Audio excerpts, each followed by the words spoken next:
ও ঠাকুমা, এদিকে শোনো, একটা প্রশ্ন জিজ্ঞাসা করছি, তুমি যদি উত্তর দিতে পারো তাহলে আমার তরফ থেকে একটা গিফট আছে ছোট্ট, ঠিক আছে?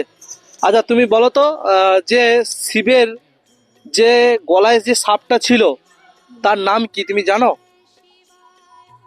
সাপ? হ্যাঁ, গলায়, শিবের গলায় যে সাপটা থাকে তার নাম কি জানো? তো জানি না তো। বলতে পারবে নি? তোমার নাম কি বলো?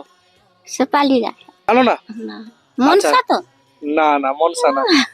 তার নাম হচ্ছে বাসুকি। ঠিক আছে, ঠিক আছে, কোনো অসুবিধা নেই, তুমি যা করছো তার তরফ থেকে। তুমি কি এই বোতলগুলো ঘুরাও নাকি? ঘুরিয়ে কি করো? বিক্রি করি। বিক্রি করো? আচ্ছা ঠিক আছে, এটা তোমাকে আমি দিয়েছি, তুমি খাবে, ঠিক আছে? আচ্ছা, ভালো লাগছে তো? কেমন লাগলো? ভালো। আচ্ছা। তোমার হাসিটা কিন্তু খুব সুন্দর।